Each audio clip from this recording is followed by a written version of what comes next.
Hello and greetings to all. I just wanted to hop on and do a quick video. I want to give more information as to an event that has been scheduled for the 13th of February at the Dallas Latino Cultural Center. So you all are invited. Consider this your formal invitation to the event. Now, I had been speaking to the coordinator of the center since mid-December, which is when I began to see about promoting my book, Reconstructing a Brown Identity. And we've been working. The holidays came through, and we had to pause all that. Well, now it's resumed. I did some permits with the city of Dallas. The coordinator has been amazing with facilitating, being the middleman between myself and the city of Dallas and everything that needs to be done in order for this to take place. And I'm really looking forward to it. I'm really, I'm given information as to what's going to transpire, how it all is going to go down. But in reality, from what I gather, it seems to be a pretty big event. So I'm really looking forward to it because this is the opportunity that I've been waiting for to provide me that platform so that I can do my part in spreading this gospel of indigenous liberation, decolonization, and re-indigenization. And the title of this video is My Driving Force. I had begun a series of videos in which I discussed the symbolism behind the sun, the eagle, and ancient indigenous lore and mythology and stuff. I'm really still going to go through with that, but I've been still working on writing and getting this together and whatnot. But pretty much, intent is it goes beyond just intention, wanting to do something. You know, we can be lying in bed eating some chips, we see a fitness commercial, and all of a sudden our intention is to maybe get in shape one day. That's an intention. An intent is actually getting your gym back together, heading to the gym, grabbing a healthy meal, and knowing that you're on your way to a healthier lifestyle and a healthier physique and whatnot. And that's exactly what I've been working on for the longest time. I'm embarrassed to say it's been my intention to engender indigenous activism.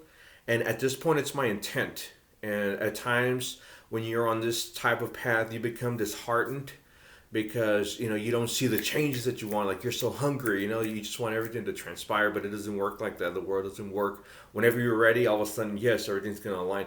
Everything is aligning, but it's a gradual, you know what I'm saying? And I began this channel, I have 1, 2 views, 1 comment, 1 like, and in reality, my intention is not to be a celebutante and be this famous YouTube person. But if only one person can begin to rediscover the roots, in reality, I do this to honor and pay homage to the ancestors with their dying breath, as it died in the hands of Christian settlers and colonizers. They, I imagine, aspired for their posterity to, fend for them in one way or the other. And here I am, this light-skinned Chicano with a stringent sense of indigenous heritage, wanting to do exactly that. But at this point, I'm going beyond intention, and I am intending to do so. Now, I am planning my opener. In literature, there's anybody who's done college courses, there's the ethos and the pathos. The first thing that you want to do is pathos, which is when you establish a connection with your audience. From pathos, which is to feel.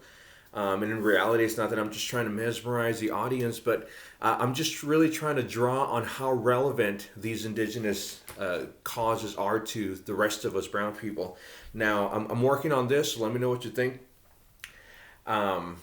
Land was cleared by illegally setting fire to the rainforest, October of 2019. Because of discrimination, indigenous peoples make up 15% of the world's extreme poor. Across the world, indigenous people's life expectancy is up to 20 years lower compared to non-indigenous people. Amnesty International 2019.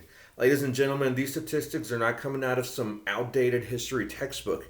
These are current statistics, 2 of the countless others. Now, to many of us brown people, these statistics don't mean squat, and I'll tell you why.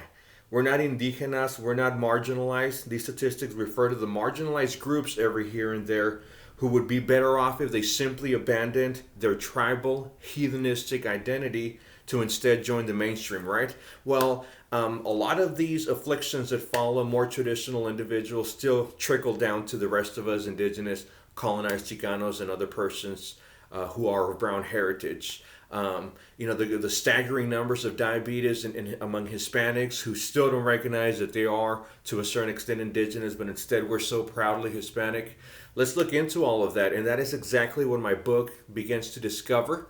I will be giving you more updates as to how I put this presentation together, but that is my driving force. It's not only just my intention, my wish, my desire, it is my intent to further indigenous activism. Just this morning, I just saw some bogus Afrocentric gentlemen who insist that everybody in the world was sub-Saharan black, and then in reality, indigenous persons invaded these lands, and we do not belong here, and we ought to be deported. And he congratulates Trump and ICE for deporting brown people since this is not our continent. That is horrendous. Once again, it is an agenda of erasure, and we're not going to stand by it. And we all have to engender our fight in our own way to further our indigenous son onto the next era of indigenous grandeur.